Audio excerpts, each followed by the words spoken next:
History I کے پیارے دوستو، السلام علیکم۔ میں ہوں فہیم جلال۔ ناظرین گرامی، اس وقت پوری دنیا میں 3 ملین سے زیادہ جھیلیں پائی جاتی ہیں جو کہ اپنی خوبصورتی کی وجہ سے قابل دید ہیں۔ دنیا بھر میں بے پناہ خوبصورتی والی جھیلیں لاتعداد ہیں، لیکن کچھ جھیلیں ایسی بھی ہیں جو اپنی پر اسراریت اور حیرت انگیز خصوصیات کے باعث مشہور ہیں۔ لیکن کیا آپ یقین کریں گے کہ آج کی دنیا میں ایک ایسی جھیل بھی موجود ہے جسے چھو کر ہر جاندار چیز پتھر میں تبدیل ہو جاتی ہے؟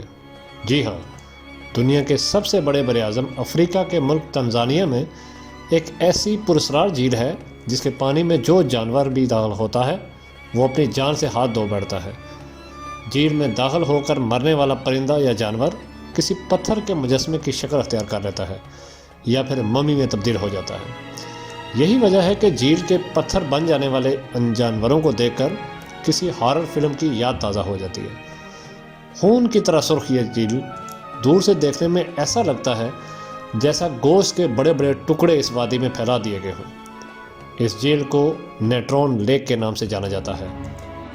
ناظرین گرامی، اس کے محل وقوع کی بات کی جائے تو یہ جھیل تنزانیہ کے شمال میں کینیا کی سرحد کے انتہائی قریب واقع ہے اور نیروبی سے تقریباً 140 کلومیٹر دور ہے۔ لیکن کینیا کے ایوا سنیرو نامی دریا کے پانی کی وجہ سے وجود میں آئی یہ جھیل معدنی دولت سے مالا مال ہے۔ ماہرین کے مطابق یہ نمکین پانی کی جھیل ہے جو سوڈیم کاربونیٹ اور سوڈیم بائی کاربونیٹ پر مشتمل ہے۔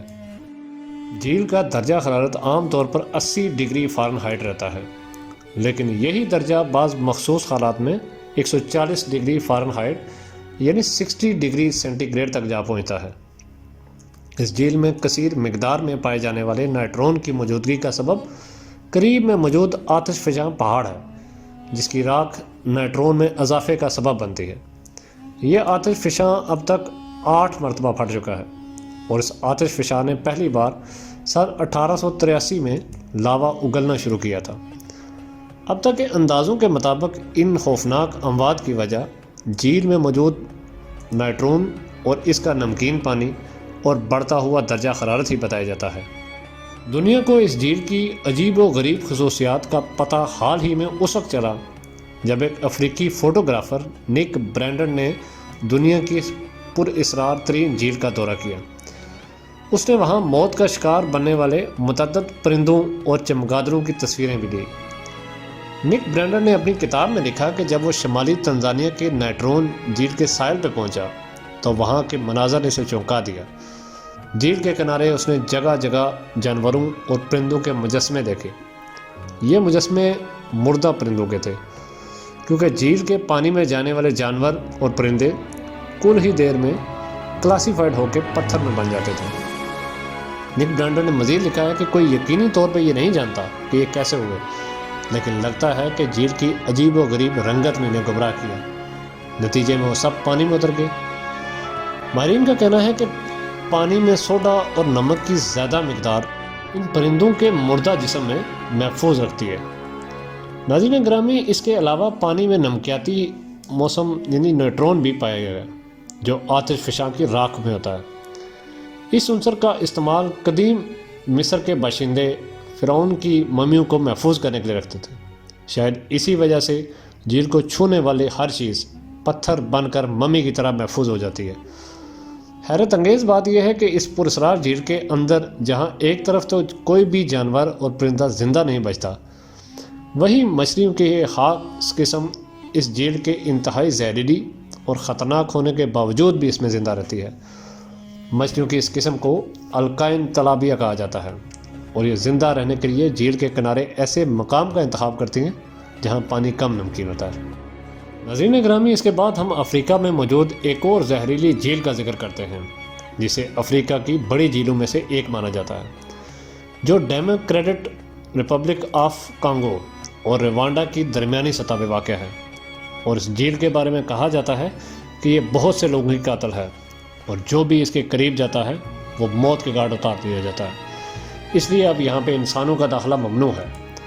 سائنسدانوں کے مطابق اس جھیل کے گہرے پانی میں مہلک اور زہریلی میتھین گیس کے ذخائر موجود ہیں جو قریبی آتش فشاں کی سرگرمیوں اور جھیل کی تہہ میں موجود بیکٹیریا کے گڑنے اور سڑنے کی عمل کی وجہ سے ہوتا ہے۔ ماہرین نے خبردار کیا ہے کہ میتھین گیس کی بڑھتی ہوئی مقدار تباہ کن ہو سکتی ہے، جسے انہوں نے اوڈرن کا نام دیا ہے، جبکہ اسے لیمنک ریپیشن بھی کہا جاتا ہے۔ یہ تب وقوع پذیر ہوتا ہے جب گیس کا پریشر جھیل کی گہرائی میں موجود پانی کی دباؤ سے زیادہ بڑھ جاتا ہے، جس کے نتیجے میں ایک چین ریئیکشن شروع ہوتا ہے۔ جتنی تاریخ ہم جانتے ہیں، اس میں ابھی تک صرف 2 ہی لیمنک ڈیٹیشن واقعات رونما ہوئے ہیں، جس میں سے پہلا واقعہ سن 1986 میں جھیل اینوائے اوس میں ہوا، جس کی وجہ سے 1700 سے زائد لوگوں کا دم گھٹ گیا جب کاربن ڈائی آکسائڈ کا ایک بادل 100 میٹر پانی کے فوارے کے ساتھ جھیل سے پڑا تھا اور ساحل سے 25 کلومیٹر دور تک پھیل گیا تھا۔ کیوو کا علاقہ اینوائے اوس سے 1000 گنا زیادہ گیس رکھتا ہے، لہذا اگر اس کے ایک حصے کا بھی اخراج ہو جائے تو اس کے گرد رہنے والے 30 لاکھ لوگوں کی زندگی خطرے میں پڑ جائے گی۔ لیکن فی الحال سائنسدانوں کی کوشش ہے کہ کسی حادثے سے پہلے اس گیس کو نکال لیا جائے، جس سے بے حساب فائدہ بھی لیا جا سکتا ہے، جیسا کہ اتنی گیس سے 960 میگا واٹ بجلی بھی پیدا کی جا سکتی ہے۔ ناظرین گرامی، براعظم جنوبی امریکہ میں لاکھوں مربع میل پھیلے ہوئے ایمیزون کے جنگلات میں بے شمار پراسرار کہانیاں موجود ہیں، لیکن ابلتے پانی والے دریا کی کہانی ان میں سے پراسرار ترین کہانی قرار دی جا سکتی ہے، مگر سائنسدان ہمیشہ اسے ناممکن قرار دے کر رد کر دیتے ہیں۔ لیکن پہلی مرتبہ اب جیو فزکس کے ایک ماہر نے اس دریا کو اپنی آنکھوں سے دیکھنے کے بعد اس ناقابل یقین کہانی کو حقیقت قرار دے دیا ہے۔ اس حوالے سے مشہور سائنسدان اینڈرس زورو نے حال ہی میں ایک ٹی وی شو میں بتایا کہ جب انہوں نے اس دریا کو پہلی دفعہ اپنی آنکھوں سے دیکھا تو ان کا منہ حیرت سے کھلا رہ گیا، کیونکہ اس کا پانی اس قدر گرم تھا کہ اس میں کچھ سیکنڈ بھی ہاتھ ڈالیں تو وہ جھلس جائے۔ انہیں کئی جانوروں کو دریا میں گرتے دیکھا جن کے جسم شدید گرم پانی میں ابل گئے، اور جب کوئی جانور دریا میں گرتا ہے تو اپنی زندگی بچانے کے لیے بہت کوشش کرتا ہے، مگر ابلتا ہوا دریا اس کے لیے موت کا پیغام بن جاتا ہے۔ یہاں کا پانی اتنا گرم ہے کہ مقامی پانی اسے چائے بنانے کے لیے استعمال کرتے ہیں، لیکن یاد رہے کہ ابلتے ہوئے دریا دنیا میں دیگر مقامات پر بھی موجود ہیں، مگر وہ کسی متحرک آتش فشاں یا مقناطیسی سسٹم سے منسلک ہیں۔ مگر پیرو کے اس دریا کے قریب اگر کسی آتش فشاں کو دیکھا جائے تو وہ 400 میل دور ہے، اس لیے کسی کو نہیں معلوم کہ یہ دریا اتنا گرم کیوں ہے، اور کہا جاتا ہے کہ ایسا ابھی نہیں، سینکڑوں برس سے ہو رہا ہے۔ جی تو پیارے ساتھیو، یہ تھی ہماری آج کی ویڈیو۔ امید ہے ویڈیو آپ کو پسند آئی ہوگی۔ اگر ایسا ہی ہے تو ویڈیو کو زیادہ سے زیادہ شیئر کریں، اور چینل پہ نئے آنے والے دوست چینل کو سبسکرائب کر لیں تاکہ ہمارا آپ سے رابطہ بنا رہے۔ اس کے ساتھ ہی اپنے دوست فہیم جلال کو اجازت دیں۔ اگلی ویڈیو میں دوبارہ ملاقات ہوگی۔ اللہ حافظ۔